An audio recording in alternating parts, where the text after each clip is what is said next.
Em 1993, o professor Philip Johnson, da Universidade da Califórnia, em Berkeley, convidou um grupo de cientistas e filósofos para reunirem-se numa pequena cidade na costa central da Califórnia.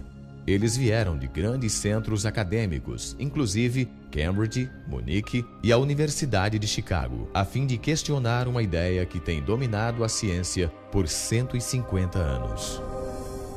A reunião em Pajaro Dunes representou um ponto decisivo para muitos de nós. Todos nós tínhamos perguntas sobre a teoria da evolução, mas quando nós nos reunimos, cada um trouxe algo de sua própria área, e de repente tivemos um vislumbre de um novo modo de olhar para a vida. Diria que este foi um período intenso na minha vida, quando percebi que existia algo muito mais intelectualmente satisfatório que o ponto de vista que tivera antes.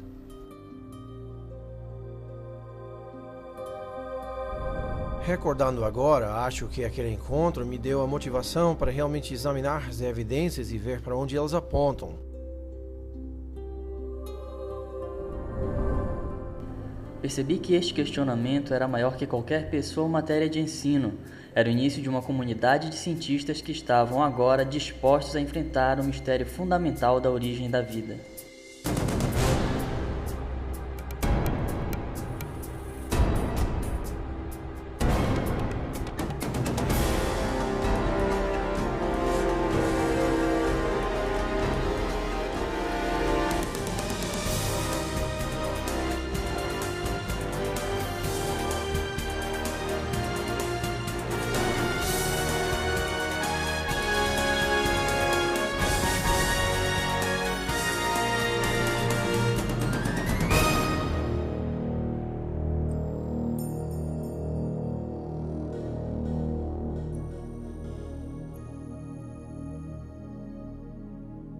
Este é o tópico mais interessante que existe. De onde viemos? Como chegamos aqui? O que nos trouxe à existência? Onde nos encaixamos em relação à realidade como um todo?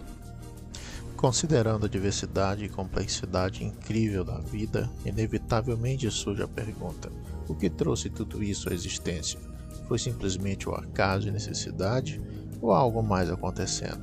Existe um propósito, um plano, um projeto devido a uma causa inteligente? Penso que esta seja a pergunta fundamental.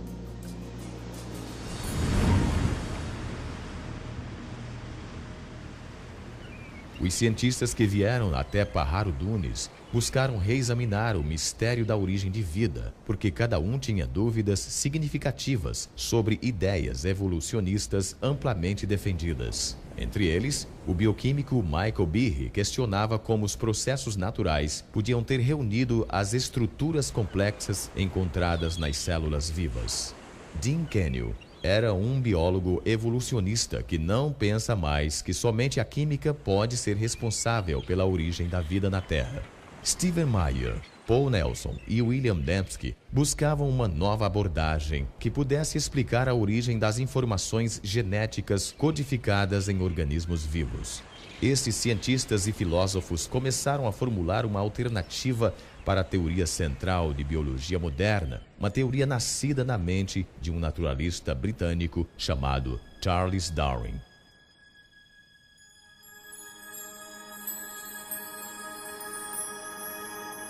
Em 1831, Darwin, com 22 anos de idade, embarcou expedição de pesquisa de 5 anos ao redor do mundo.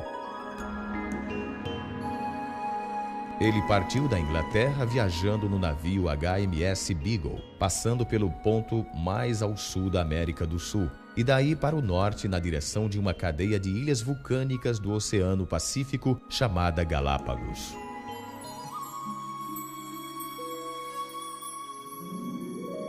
Neste arquipélago solitário, a uns 1000 quilômetros da costa ocidental do Equador, Charles Darwin encontrou uma variedade extraordinária de pássaros, répteis e mamíferos, os quais nunca tinha visto antes.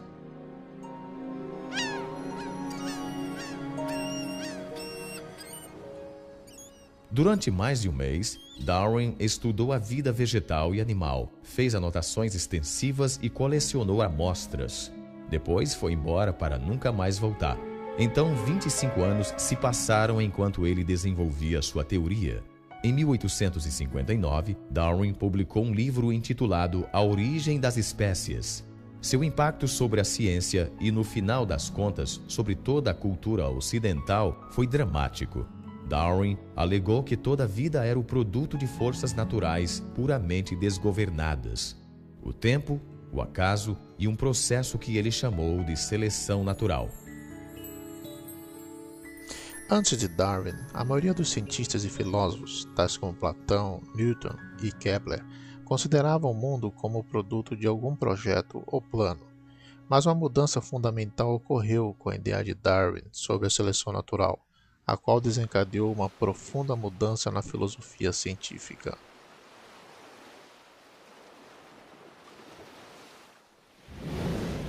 Darwin não foi o primeiro a propor a teoria da evolução. Porém, ele foi o primeiro que ofereceu um mecanismo natural plausível para a mudança biológica através de longos períodos de tempo.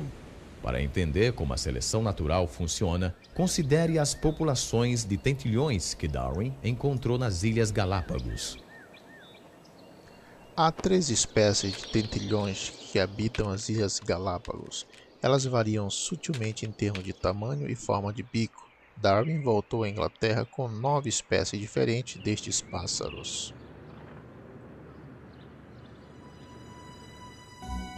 Conforme a teoria contemporânea do darwinismo, as diferenças no tamanho e na forma do bico dos pássaros são os resultados diretos da seleção natural. Um exemplo frequentemente citado tem a ver com as espécies de tentilhões que comem sementes.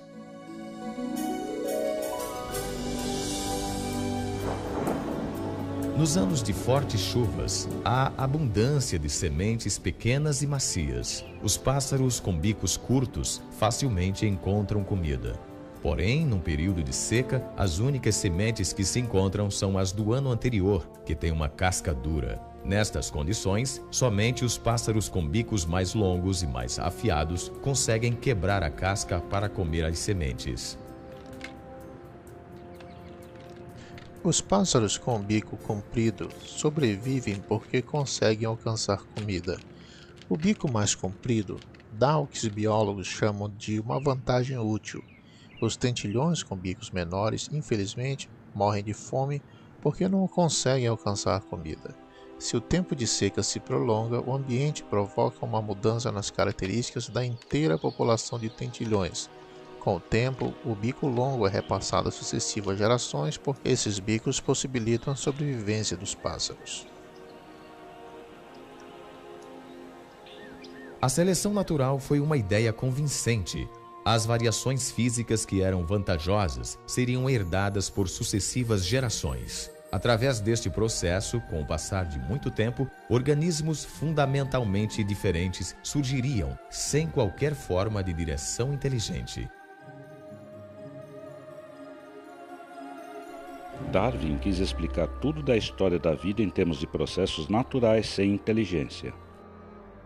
O que encontrou foi que um processo que observava em populações domésticas também funcionava nas selvagens. O próprio Darwin era bem versado na área de criação doméstica de pombos. Ele sabia que os criadores foram capazes de realizar mudanças dramáticas numa população, selecionando somente certos espécimes para reproduzir. Por isso, sugeriu que o mesmo processo seria válido na vida selvagem. Para Charles Darwin, a seleção natural explicava o aparecimento do projeto sem um projetista. Não havia mais necessidade de invocar uma causa inteligente para a complexidade da vida. A seleção natural tornou-se um tipo de substituto para o projetista.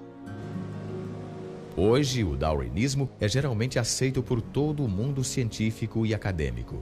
Apesar desta aceitação quase universal, um número crescente de cientistas e professores agora questiona vários aspectos principais da teoria de Darwin. Com certeza não concordamos em tudo, mas tínhamos a mesma insatisfação com o mecanismo da seleção natural. A seleção natural é um processo real e explica bem certos tipos limitados de variações, mudanças em pequena escala. De fato, temos inúmeros exemplos para isto. Ela só não se encaixa bem ao tentar explicar o que Darwin achava que poderia, a complexidade real da vida. Tem-se o bico do tentilhão e tem-se o próprio tentilhão. Uma mudança pequenina na forma do bico versus a origem do próprio organismo. O problema principal para a biologia é entender exatamente onde a seleção natural funciona e onde não funciona, e por que existe tal diferença. A evidência é contundente e todos nós concordamos que se deixarmos que a evidência fale por si mesma, ela nos levará numa direção bem diferente, cada vez mais longe da seleção natural e indo em direção de uma conclusão diferente sobre a origem e natureza da vida na Terra.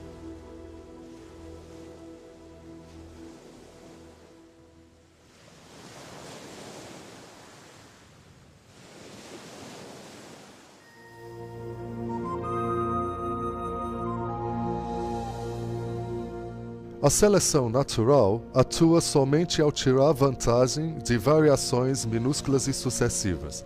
Ela nunca poderia dar um grande salto, mas avança a passos lentos, seguros e curtos.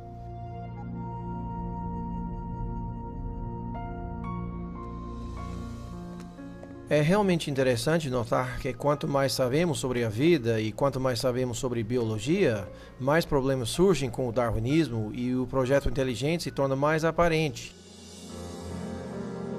Desde 1988, o Dr. Michael Behe pesquisa sistemas biológicos complexos que parecem desafiar a explicação pela seleção natural.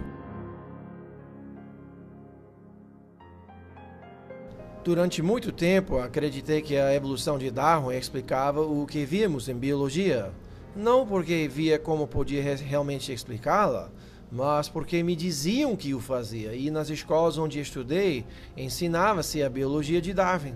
Na faculdade e vários cursos de graduação, vivi num ambiente onde apenas se supunha que a evolução de Darwin explicava a biologia. Mais uma vez, não via razão nenhuma para duvidar. Somente há uns 10 anos ou mais, li um livro chamado Evolução, uma teoria em crise, escrito por um geneticista australiano chamado Michael Denton. Ele apresentava inúmeros argumentos científicos contra a teoria do darwinismo, dos quais eu nunca ouvira falar, e estes argumentos me pareceram bem convincentes. A esta altura, comecei a ficar um pouco enraivecido, pois me senti enganado. Via diante de mim uma quantidade de argumentos muito bons. Mas eu mesmo já fizer um doutorado em bioquímica, tornara-me membro do corpo docente e nunca ouvira falar sobre nada disto. Assim, dali por diante, fiquei muito interessado na questão da evolução e cheguei à conclusão que os processos do darwinismo não são a explicação completa para a vida. O ceticismo de Michael Behe originou-se em grande escala no que a biologia moderna já revelou sobre a unidade mais fundamental da vida, a célula. No século XIX, os cientistas achavam que a parte básica da vida, a célula, era apenas uma simples bolha de protoplasma, como um pedacinho de gelatina, que não era difícil de se explicar. Esta ideia realmente não apresentou mudança nenhuma até o início dos anos 50. Daí para cá, nosso conhecimento sobre a célula sofreu uma explosão.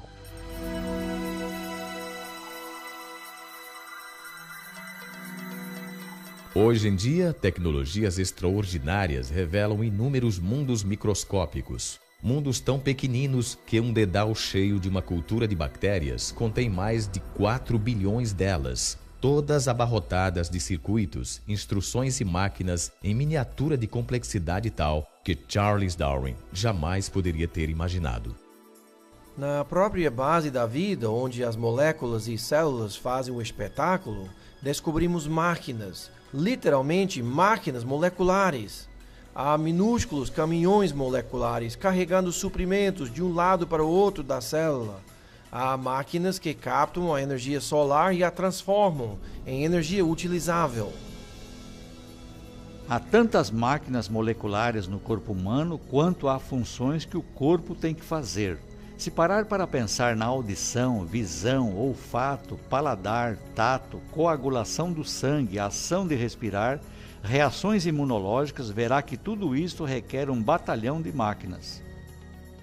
Ao observarmos estas máquinas, perguntamos-nos de onde vieram. E a resposta da evolução darwiniana, a meu ver, é muito inadequada.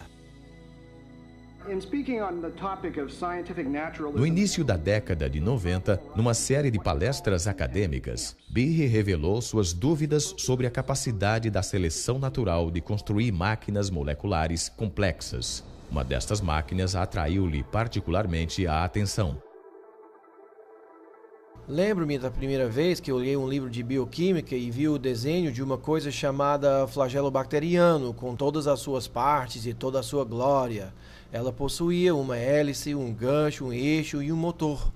Olhei para aquilo tudo e disse, é um motor de polpa. Foi projetado, não há a mínima chance de ser uma montagem aleatória de peças. Estes motores moleculares que propulsionam a bactéria dependem de um sistema de partes mecânicas intricadamente organizadas. Estas partes entram em foco quando porções de uma célula são aumentadas 50.000 vezes no microscópio. Os bioquímicos usaram micrógrafos de elétrons como este, a fim de identificarem as partes e a estrutura tridimensional do motor flagelar. Neste processo, revelaram uma maravilha da engenharia numa escala minúscula. Howard Berg, em Harvard, classificou esta máquina como a mais eficiente do universo. Algumas delas batem a 100.000 rotações por minuto e são ligadas num transdutor de sinal ou mecanismo sensorial, de modo que reagem conforme as características do ambiente. E embora girem com tal rapidez, podem parar num piscar de olhos. Leva somente 1/4 de revolução para pararem, mudarem de direção e começarem a girar a 100.000 RPM em outra direção. E, igual aos motores de polpa num barco, possuem muitas partes necessárias ao seu funcionamento. O flagelo bacteriano possui duas marchas, a que vai para a frente e a reversa, refrigeração à água e força protônica. Tem um estator, um rotor, uma junta universal, um eixo e uma hélice, os quais funcionam como peças de uma máquina. Não é apenas por conveniência que lhes damos estes nomes, esta é realmente a função deles. Desde a sua descoberta, os cientistas tentaram entender como um motor giratório poderia ter surgido através da seleção natural.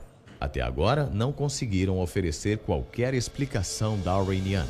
A fim de ver por que precisamos entender um aspecto das máquinas moleculares conhecido como complexidade irredutível.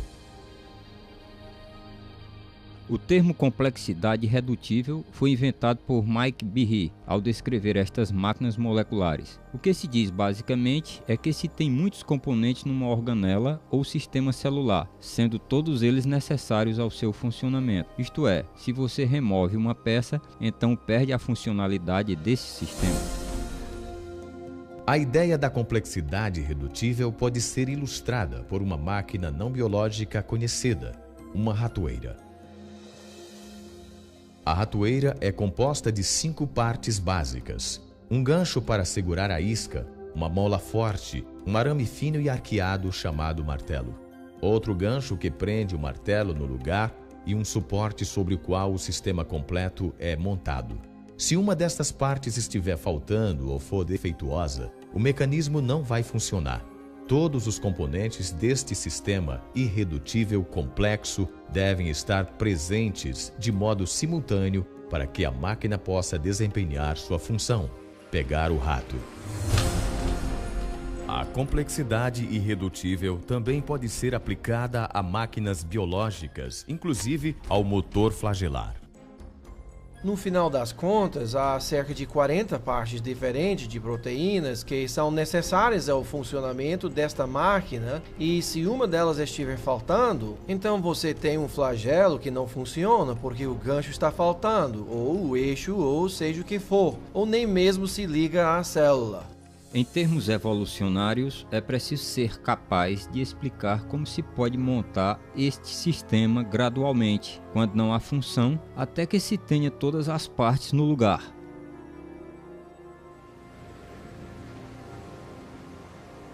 A complexidade irredutível das máquinas moleculares apresenta um grande desafio ao poder da seleção natural. Conforme o darwinismo, até mesmo estruturas biológicas muito complexas, como um olho, ouvido ou coração, podem desenvolver-se gradualmente, com o passar do tempo, em passos incrementais. Mesmo assim, a seleção natural só pode ser bem-sucedida se estes acasos genéticos aleatórios oferecerem alguma vantagem ao organismo em evolução. Como tentei mostrar, não é necessário supor que as modificações sejam todas simultâneas, se forem extremamente pequenas e gradativas. A seleção natural examina as menores variações, rejeitando as que são ruins, preservando e acrescentando todas as que são boas. Mas as pequenas variações favoráveis de Darwin poderiam ter produzido o flagelo bacteriano? Alguns cientistas acham que não. Como poderia algo novo como o motor da bactéria flagelar e todos os componentes que possui desenvolver-se de um aglomerado de bactérias que não possui esse sistema, quando cada mudança, de acordo com a teoria de Darwin, tem que oferecer algum tipo de vantagem? Imagine tal cenário no início da história da Terra. De algum modo, uma bactéria em evolução desenvolve uma cauda e as partes necessárias para ligá-la à parede da célula. Ainda assim, sem a montagem completa do motor, esta inovação não ofereceria nenhuma vantagem à célula. Ao invés disso, a cauda continuaria imóvel e inútil, invisível à seleção natural, que, por definição, só pode favorecer mudanças que ajudem à sobrevivência. A lógica da seleção natural é muito exigente. A menos que o mecanismo do flagelo seja completamente montado e funcione, a seleção natural não pode preservá-lo nem passá-lo à geração posterior. O que é importante sobre a seleção natural é que ela escolhe apenas vantagens funcionais. Na maioria dos casos, a seleção natural elimina as coisas sem função ou cuja função prejudique o organismo. Assim, se houver uma bactéria com cauda que não funciona como flagelo, as chances são de que a seleção natural a elimine. O único modo de se escolher um flagelo é ter um que funcione, e isto significa que se tenha todas as partes do motor bem do início. Sendo assim, a seleção natural não pode lhe dar o flagelo bacteriano. Ela apenas funciona após o flagelo já estar funcionando. Em 1996, Michael Behe publicou um livro intitulado A Caixa Preta de Darwin.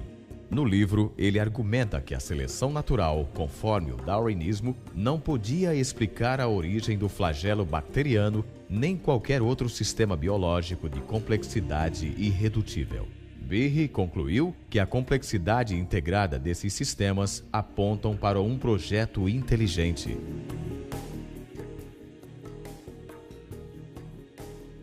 A Caixa Preta de Darwin criou uma controvérsia imediata. Mais de 75 publicações revisaram o livro. Alguns cientistas elogiaram a obra de Behe, ao passo que outros a descartaram como não científica e motivada pela religião. Alguns insistiam também que ele subestimara o poder da seleção natural. Argumentavam que o motor flagelar poderia ter sido criado com partes de outras máquinas moleculares mais simples, como esta bomba celular. Se os componentes da bomba já existiam, poderiam ter sido preservados pela seleção natural antes mesmo que o motor bacteriano surgisse.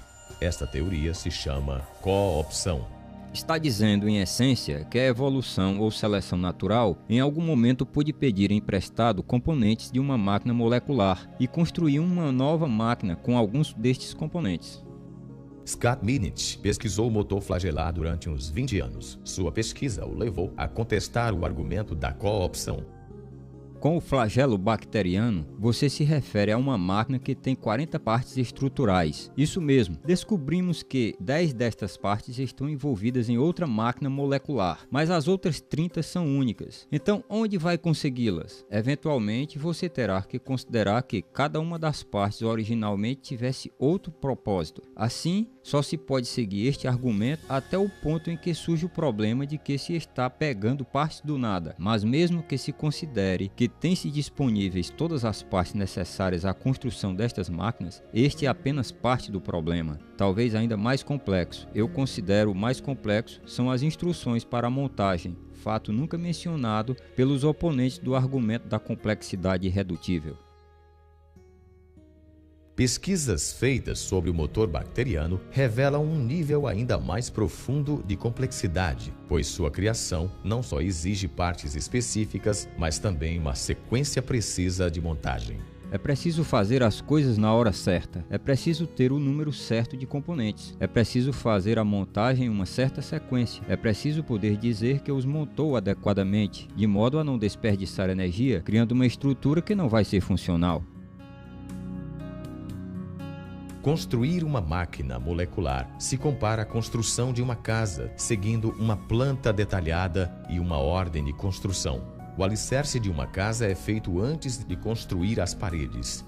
O encanamento e as instalações elétricas são instalados antes de rebocar as paredes. As janelas precisam estar no lugar antes que se coloque a pedra do parapeito, e as telhas só podem ser colocadas depois da estrutura para o telhado.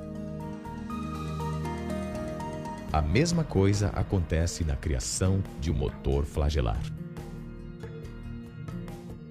Esta estrutura é feita de dentro para fora. Conta-se o número de componentes na construção de um anel, da parte fixa do motor, e depois de montado algo diz: tudo bem, não se precisa mais desse componente. Acrescentamos então um eixo, um anel, outro eixo e um cotovelo. Quando o cotovelo chega a certo tamanho e certo grau de curvatura, mais ou menos 90 graus, termina aquele processo e então se começa a acrescentar os componentes para a hélice. Tudo isso é feito numa sequência precisa, exatamente como se constrói uma casa.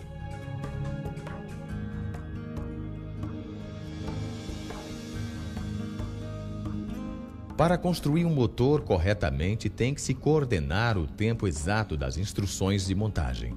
Mas como a seleção natural podia fazer isso?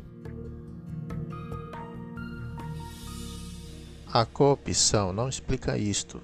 Para construir esse mecanismo flagelar, ou milhares de outros mecanismos na célula, exige-se que outras máquinas regulem a montagem destas estruturas e que estas máquinas, por sua vez, exijam outras máquinas para a sua montagem.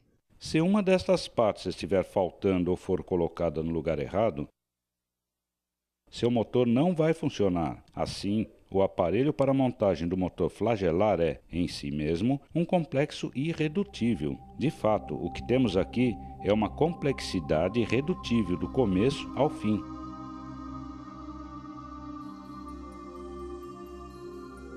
Sabemos muito sobre o flagelo bacteriano, mas ainda temos muito a aprender. Não há explicação sobre como esta máquina molecular complexa possa ter sido produzida se usarmos o mecanismo darwiniano. Há 150 anos, os cientistas não sabiam nada sobre máquinas moleculares de complexidade irredutível. Mesmo assim, Charles Darwin antecipou a dificuldade de que sistemas assim poderiam apresentar a sua teoria. Se pudéssemos demonstrar que tal órgão complexo existisse, o qual possivelmente não pudesse ter sido formado por pequenas modificações sucessivas, minha teoria iria totalmente por água abaixo.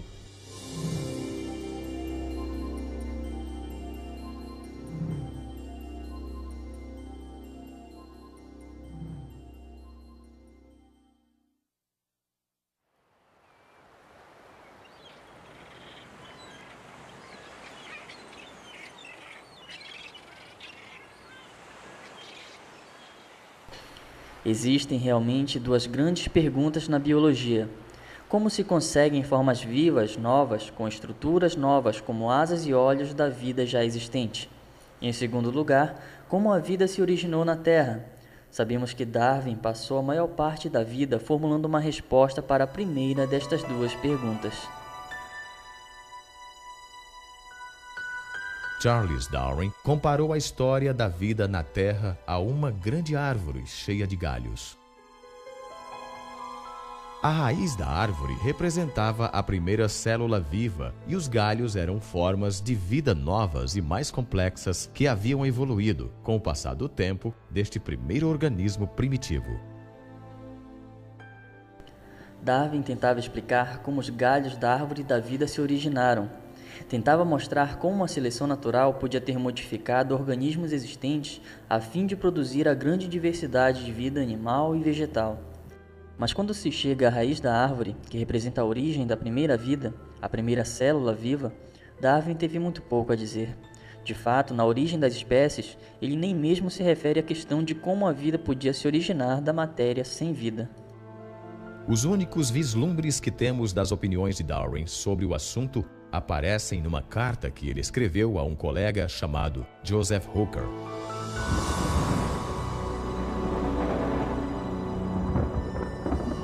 Com relação à primeira produção de um organismo vivo, se, e que grande se, pudéssemos conceber num lago pequenino de água morna, com todo tipo de amônio e sais fosfóricos, luz, calor e eletricidade, e que fosse formado quimicamente uma combinação de proteínas pronta para sofrer mudanças ainda mais complexas, atualmente tal matéria seria devorada instantaneamente. Mas, talvez, este não tenha sido o caso antes que os seres vivos fossem formados. Nos últimos anos da vida, Darwin fez muito pouco para desenvolver sua ideia da origem da primeira célula primitiva. Mas, nas décadas de 1920 e 1930, um cientista russo chamado Alexander Oparin formulou uma teoria detalhada sobre como isto poderia ter acontecido, chamada a evolução química. Oparin achava que poderia explicar a origem da primeira vida usando princípios do darwinismo. Ele imaginou elementos químicos simples se combinando e recombinando a fim de formar moléculas maiores. Depois, estas moléculas maiores se organizariam com a ajuda das variações do acaso e da seleção natural, formando a primeira célula viva primitiva. Nas 3 décadas seguintes, muitos cientistas tentaram desenvolver estas ideias, lutando com as questões levantadas por Oparin. Como a vida podia ter surgido de simples substâncias químicas? O homem achou que sabia a resposta. O problema das origens biológicas tem sido há muito tempo, a meu ver, de um interesse real e profundo para mim, só por causa da extensão do problema e de sua importância. De onde viemos? Por que estamos aqui? Todos esses tipos de perguntas são dados do ponto de vista da ciência natural. Na década de 70, Jim Kenyon foi um dos principais teóricos no mundo sobre a evolução química. Ele tentava explicar como a vida na Terra começara simplesmente através de um processo natural. Em 1969, Kenyon foi o coautor de um livro importante sobre a origem da vida. Eu e Gerd Steinman achávamos que se podíamos reunir todos os fatos da evidência empírica que havíamos acumulado desde meados até o final dos anos 60 em um argumento contínuo, ficamos muito entusiasmados com a possibilidade de explicar a origem dos elementos principais formadores da vida. Apesar do otimismo, Kenyon tinha diante de si um problema significativo. Para explicar o início da vida, ele teria, primeiramente, que explicar a origem dos elementos essenciais básicos para a construção de uma célula, as moléculas complexas chamadas proteínas. As proteínas possuem um amplo espectro de função na célula, tudo a partir das exigências estruturais em termos de armação da célula, ao citoesqueleto até as enzimas, onde realmente processam as moléculas a fim de colherem energia ou construir elementos da célula. As proteínas fazem quase tudo na célula, menos armazenar informação genética, feita por conta do DNA e RNA. Porém, as tarefas diárias, como purificar a célula, criar energia, etc., são todas por conta das proteínas. Kenyon sabia que as proteínas foram tão importantes para as primeiras células vivas quanto são para elas hoje. Reconhecia também a complexidade de sua construção. Até a década de 60, os cientistas determinaram que as células são feitas de milhares de tipos de proteínas, e a função destas moléculas se deriva da sua altamente complexa forma tridimensional. As formas de algumas proteínas permitem que elas catalisem ou disparem reações químicas, por causa do encaixe perfeito que tem com outras moléculas na célula. Ao passo que outras moléculas de proteína formam componentes estruturais que se conectam uns aos outros. As partes individuais de um motor bacteriano, como esta estrutura tipo anel, ou são feitas de uma única molécula proteica ou um aglomerado delas encaixadas de uma forma específica. Estas proteínas são feitas de unidades químicas menores chamadas aminoácidos, as quais são unidas formando longas correntes. Há um grau enorme de complexidade de arquitetura nas unidades celulares, justamente nesses aminoácidos que formam as proteínas. Na natureza, usam-se 20 tipos diferentes de aminoácidos a fim de se construir correntes proteicas. Os biólogos as comparam às 26 letras do alfabeto. As letras podem ser organizadas num número enorme de combinações possíveis. Se as letras forem organizadas corretamente, o resultado será um texto com sentido. Porém, se não forem, o resultado será apenas uma série incoerente de letras. O mesmo princípio se aplica aos aminoácidos e proteínas. Há 30.000 tipos distintos de proteínas, cada um formado com uma combinação diferente dos mesmos 20 aminoácidos. Eles se formam em correntes, geralmente com centenas de unidades de comprimento. Se os aminoácidos estiverem na sequência correta, então a corrente se dobra numa proteína que funciona. As proteínas se combinam com seus aminoácidos de tal forma que os aminoácidos se fecham uns sobre os outros numa arquitetura pré-programada pela ordem dos aminoácidos. Eles se dobram numa certa estrutura e essa estrutura é capaz de realizar certa função. Assim, todas as proteínas na célula têm um certo padrão tridimensional, baseado na organização dos aminoácidos na corrente. Esta organização é crítica. Se a sequência dos aminoácidos for incorreta, forma-se uma corrente inútil, a qual, ao invés de se dobrar numa proteína, será destruída na célula. As proteínas, como o código do computador, têm que ser exatas. A função do todo depende da organização exata de cada parte. Mas o que produz a sequência exata dos aminoácidos, que faz surgir formas e funções específicas das proteínas? Nas décadas de 50 e 60, as descobertas sobre a estrutura da proteína obrigaram os biólogos a confrontarem este mistério. Dean Kenyon acreditava que podia resolvê-lo. Em seu livro Predestinação Bioquímica, Kenyon e Gary Steinman propuseram uma teoria intrigante. Kenyon escreveu: talvez a vida tenha sido predestinada bioquimicamente pelas propriedades de atração que existem entre suas partes químicas, principalmente entre os aminoácidos nas proteínas. Quando o livro Predestinação Bioquímica foi lançado, eu e meu coautor estávamos totalmente convencidos que tínhamos a explicação científica para as origens. Kenyon propôs que as propriedades químicas dos aminoácidos faziam com que eles fossem atraídos uns aos outros, formando as longas correntes que se tornaram as primeiras proteínas. Isto significava que a vida foi efetivamente predestinada por nada mais do que a química. Muitos cientistas acataram as ideias de Kenyon, e durante mais de 20 anos, o livro Predestinação Bioquímica tornou-se um texto best-seller na teoria da evolução química. Mesmo assim, 5 anos após a publicação do livro, Kenyon quietamente começou a duvidar da plausibilidade de sua própria teoria. Foi durante todo esse período de tempo que minhas dúvidas sobre certos aspectos do registro evolucionário se tornaram aparentes. Ao entrar em contato com um contra-argumento poderoso, dado a mim por um de meus alunos, não pude refutá-lo.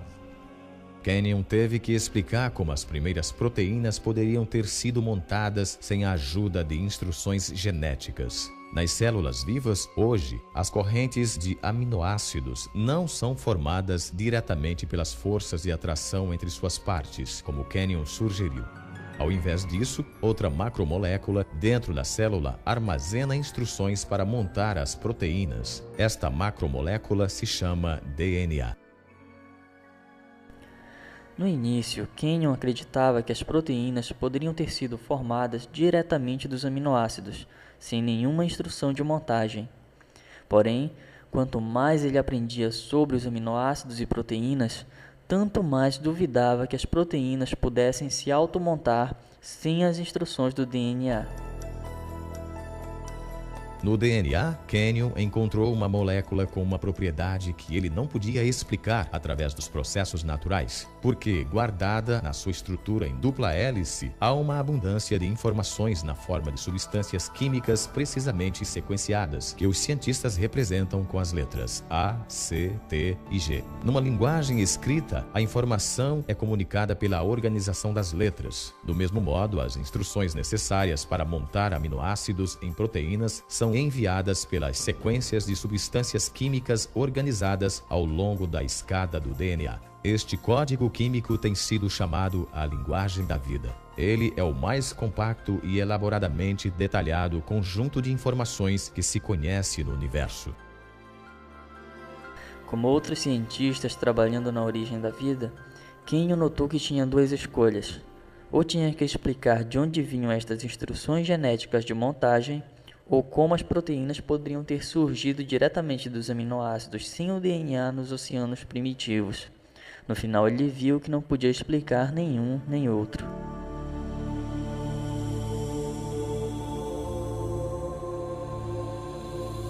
É um problema enorme. Como se pode reunir em um volume submicroscópico diminuto do oceano primitivo toda a centena de componentes moleculares diferentes de que se vai precisar, a fim de que um ciclo de autoduplicação se estabeleça? Assim, minhas dúvidas sobre os aminoácidos se organizando sozinhos numa sequência biológica significativa, sem a presença do material genético pré-existente, acabou atingindo, pelo menos para mim, o limite, já no fim da década de 70. Enquanto Kenyon reavaliava sua teoria, novas descobertas bioquímicas confirmaram a impossibilidade da autoformação de proteínas. Quanto mais pesquisava, incluindo até um período no centro de pesquisa da NASA Ames, mais se tornou aparente que havia dificuldades múltiplas com a ideia da evolução química. Experiências posteriores mostraram que os aminoácidos não têm capacidade de se organizar sozinhos em qualquer sequência biologicamente significativa. Diante de dificuldades crescentes em sua própria teoria e uma quantidade cada vez maior de dados sobre a importância do DNA, Kenyon foi forçado a enfrentar a importância da informação genética. Quanto mais pensava na alternativa apresentada na crítica e no problema enorme que todos nós que trabalhávamos nesse campo havíamos deixado de tratar, o problema da origem da informação genética em si, então tive que realmente reavaliar completamente minha posição em relação às origens. Para Dean Kenyon, uma nova pergunta tornou-se o foco de sua busca pela origem da vida. Qual era a fonte de informação biológica no DNA? Se pudesse chegar à origem das mensagens codificadas no mecanismo da vida, então poderia realmente chegar a algo muito mais satisfatório intelectualmente do que a teoria da evolução química. Ainda assim, Kenyon via que tinha diante de si um número limitado de opções. Já nos anos 70, muitos pesquisadores haviam rejeitado a ideia de que a informação necessária para a origem da primeira célula fora apenas o acaso.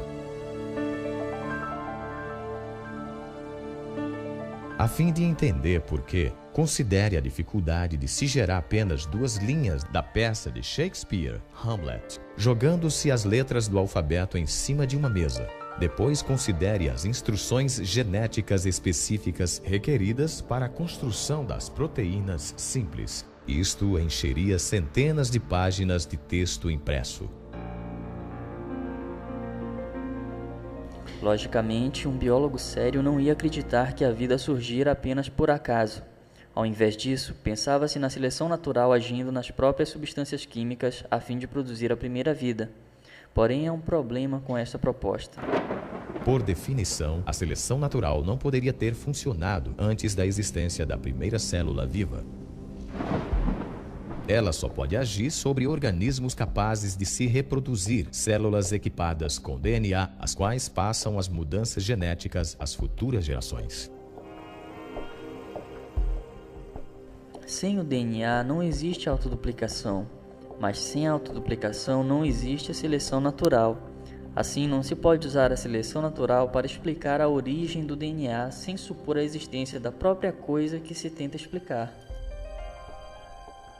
O acaso, a seleção natural e a própria teoria de Kenyon sobre a auto-organização. Tudo ficou sem explicar a origem da informação genética. Kenyon agora via apenas uma única alternativa.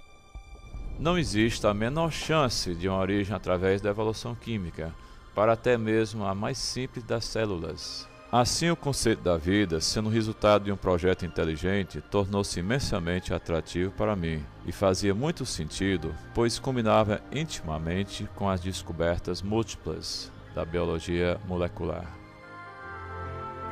Nos anos desde que Kenyon rejeitou a evolução química, a ciência revelou detalhes de um sistema completo de processamento de informação que leva o carimbo oficial de um projeto inteligente. Com a animação computadorizada, podemos entrar numa célula a fim de ver este sistema extraordinário em ação.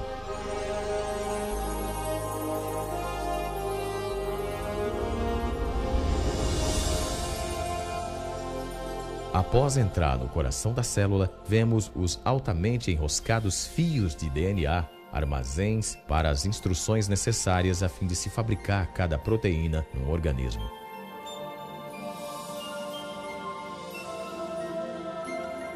Num processo conhecido como transcrição, uma máquina molecular primeiramente desenrola uma parte da hélice do DNA a fim de expor as instruções genéticas necessárias à formação de uma molécula específica de proteína. Outra máquina, então, copia estas instruções a fim de formar uma molécula conhecida como RNA mensageiro.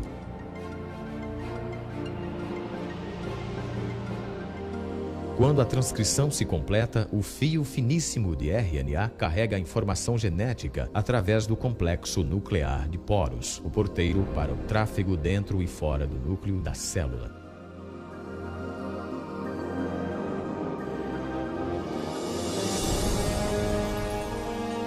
O fio mensageiro de RNA é levado a uma fábrica molecular de 2 partes, chamada ribossomo. Após ligar-se a ela fortemente, inicia-se o processo de tradução.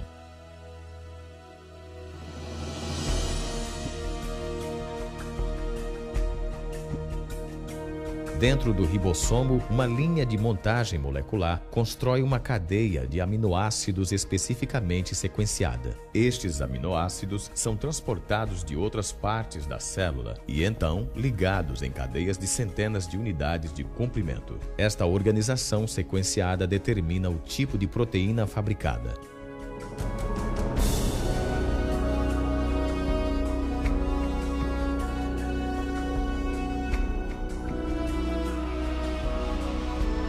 Quando a cadeia fica pronta, ela se muda do ribossomo até uma máquina em forma de barril que ajuda a enrolá-la na forma exata, que será crucial à sua função.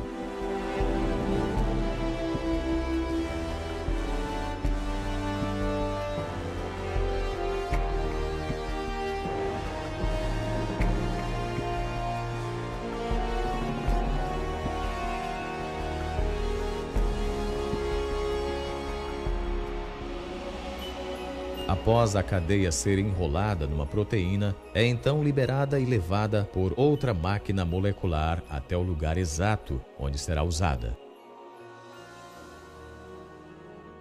Isto realmente vira a cabeça da gente, perceber nessa escala microscópica um aparelho sincronizado de modo tão perfeito, um aparelho que leva as marcas de um projeto e fabricação inteligente.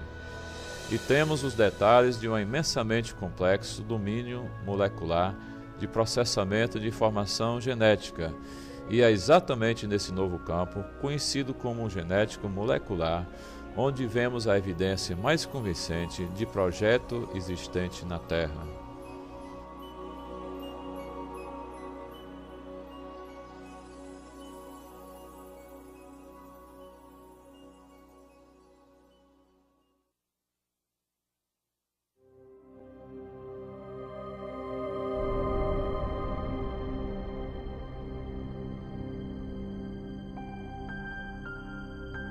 Quando observo as máquinas moleculares ou o processo incrivelmente complexo da divisão celular, quero perguntar: é possível que estas coisas possuam uma inteligência por trás delas? Será que houve um plano ou propósito para tal estrutura? A ciência deve pesquisar a verdade sobre o mundo. Nunca devemos dizer: não gosto dessa explicação, por isso vou ignorá-la. Disto, quando nos encontramos diante de um quebra-cabeça desta natureza, devemos examiná-lo à luz de cada causa possível que possa explicá-lo. Um dos problemas com a teoria da evolução é que ela anula certo tipo de causa, mesmo antes que a evidência tenha chance de falar. A causa anulada é o projeto inteligente. Desde o final do século XIX, os cientistas começaram a aceitar uma convenção, uma definição de ciência que excluía a possibilidade de um projeto inteligente como explicação científica. Essa convenção chama-se metodologia do naturalismo, o qual significa que, se quiser ser científico, você deve limitar-se a explicações baseadas somente nas causas naturais, eliminando a possibilidade do projeto inteligente. Mesmo assim, curiosamente, reconhecemos o projeto inteligente todo o tempo. É parte do nosso raciocínio comum reconhecer os efeitos de um projeto inteligente. Considere, por exemplo, estas mensagens hieroglíficas escritas nas ruínas de monumentos egípcios. Ninguém atribuiria as formas e organização destes símbolos a causas naturais, tais como tempestade de areia ou erosão. Pelo contrário, reconhecemos nelas a obra de escribas antigos, agentes humanos inteligentes. Raciocínio semelhante nos leva a concluir que as misteriosas figuras de pedra nas praias da Ilha da Páscoa não se formaram pelas ações de vento nem de água, com o passar de muitos anos. Nem presumimos que as plantas se desenvolvam nestas formas conhecidas sem ajuda. Naturalmente, fazemos estas inferências todo o tempo e sabemos que são corretas. Mas baseados em quê? Como podemos reconhecer a inteligência? Num livro intitulado A Inferência de Projeto, o matemático William Dembski fez um progresso importante na compreensão do raciocínio sobre o projeto. Dembski identificou as características que nos fazem reconhecer a atividade de uma inteligência prévia. Quais são os passos lógicos pelos quais temos que passar a fim de chegar à conclusão de que algo é resultado de projeto? O que estou tentando fazer é estabelecer critérios confiáveis, empíricos e cientificamente rigorosos, a fim de decidir se algo foi, de fato, projetado. Estava observando essa lógica e descobri que o que se precisa é do conceito de improbabilidade e de especificação, quer dizer, padrões reconhecidos. De acordo com Dembski, detectamos corretamente a evidência da inteligência cada vez que observamos um objeto ou evento altamente improvável combinado com um padrão reconhecido. Observamos um exemplo disto nos Black Hills, em Dakota do Sul. Se você viajar pelo oeste dos Estados Unidos, verá inúmeras formas diferentes nos penhascos, a maioria sem significado nenhum. São apenas rochas formadas em vários padrões. Mas o que não se vê nas rochas são os rostos de Lincoln, Jefferson, Roosevelt e Washington. O único lugar em que se pode vê-los é em Dakota do Sul. E a razão para isto é porque um escultor excêntrico decidiu honrar estes presidentes, esculpindo o rosto de cada um deles na lateral desta montanha. O padrão é improvável. Sabemos, porém, que houve 4 senhores, os quais foram presidentes dos Estados Unidos, que tinham padrões específicos nos seus rostos, e estes padrões combinam perfeitamente com os padrões da lateral desta montanha em Dakota do Sul. Vendo aqueles rostos, reconheço imediatamente que combinam com os rostos de 4 presidentes conhecidos. Entendo então que no Monte Rushmore temos não apenas uma configuração de rocha altamente improvável, mas também algo que combina com um padrão independente, o qual certamente indica projeto inteligente. Então temos uma probabilidade diminuta junto com a especificação. É um projeto.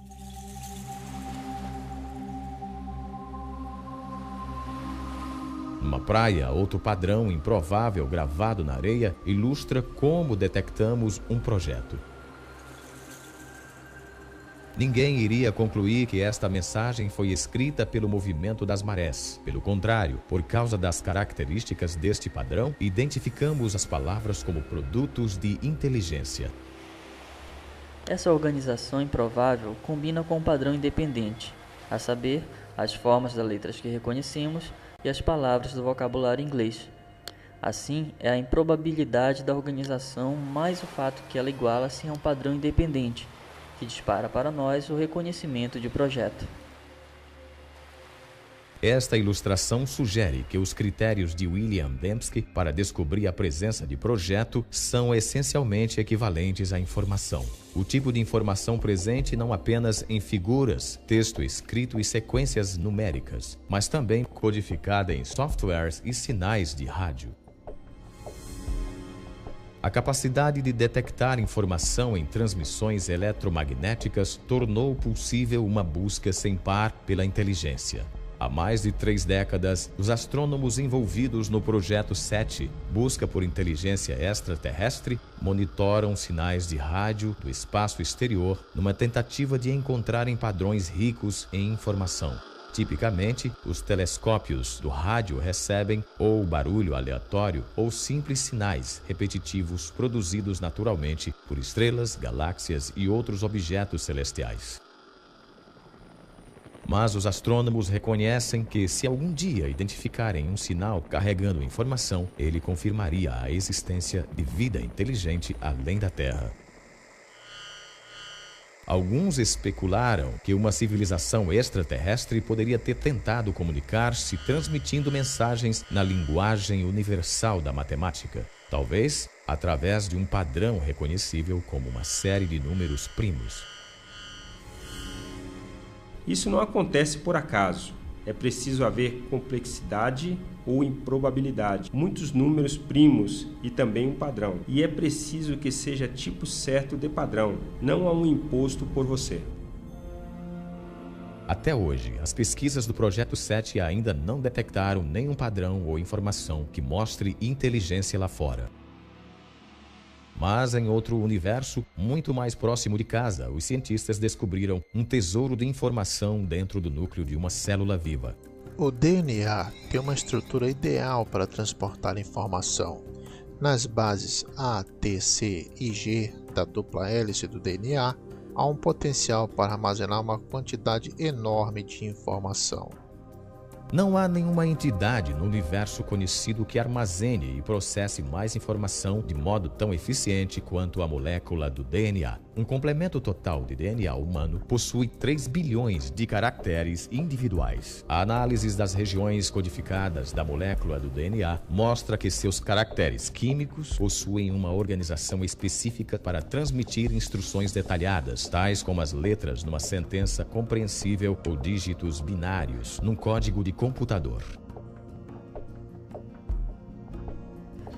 Bill Gates já disse que o DNA é como um programa de computador, apenas muito mais complexo. E se refletir nisso, verá que é uma observação altamente sugestiva, porque sabemos que Bill Gates não emprega vento, nem erosão, nem geradores de números aleatórios a fim de gerar seu software. Pelo contrário, ele emprega engenheiros inteligentes, engenheiros de software. Assim, Tudo o que sabemos por experiência própria sugere que sistemas ricos em informação surgem de um projeto inteligente. Mas o fato é que há informação na vida, em cada célula viva de cada organismo vivo. De onde vem essa informação? Nos últimos 15 anos, o filósofo e cientista Stephen Meyer tem trabalhado a fim de responder a esta pergunta. Meyer desenvolveu um argumento para demonstrar que um projeto inteligente oferece a melhor explicação para a origem da informação necessária à construção da primeira célula viva. É parte de nosso conhecimento básico que agentes inteligentes podem produzir sistemas ricos em informação. Sabemos hoje que não há explicação natural, nem causa natural que produza informação, nem seleção natural, nem processos auto-organizacionais, nem por acaso. Mas sabemos de uma causa que é capaz de produzir informação, que é a inteligência. Por isso, quando as pessoas reconhecem que houve projeto pela presença da informação no DNA, elas efetivamente fazem o que se chama nas ciências históricas de uma inferência à melhor explanação.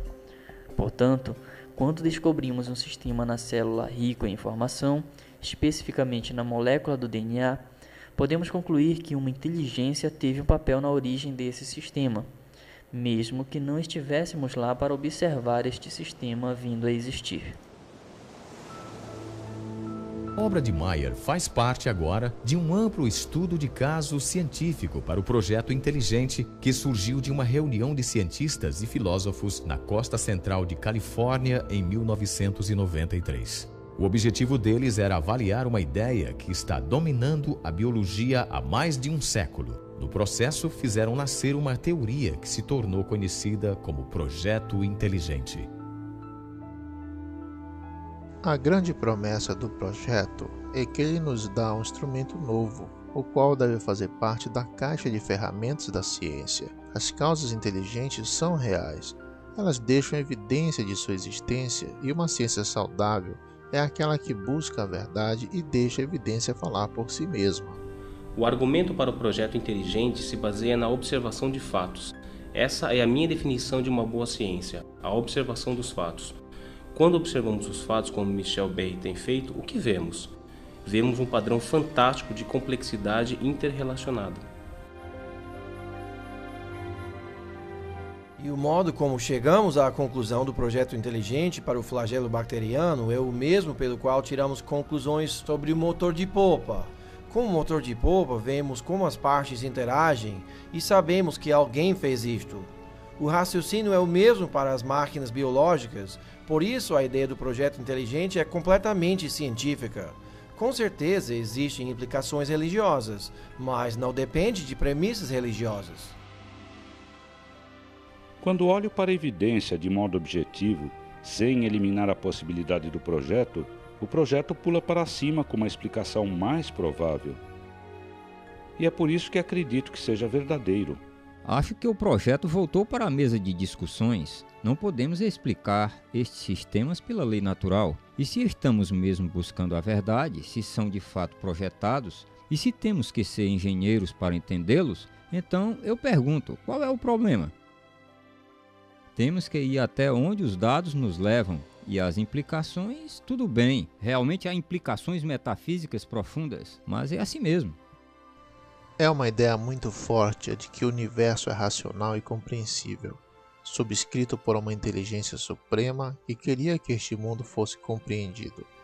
É algo que transcende o programa da ciência, algo que traz significado ao mundo. Se tudo fosse apenas uma montagem caótica, então não haveria razão para se esperar qualquer propósito lá fora. Mas, de fato, se for produto de uma mente, então a ciência se torna este projeto enorme e maravilhoso de se resolver o quebra-cabeça, no qual se espera achar propósito, beleza e compreensibilidade.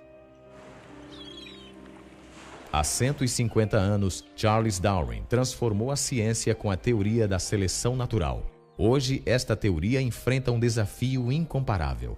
O projeto inteligente acendeu uma centelha, tanto de descoberta quanto de intenso debate sobre a origem da vida na Terra. E por um grupo cada vez maior de cientistas, representa um paradigma, Uma ideia com o poder de, mais uma vez, redefinir as bases do pensamento científico.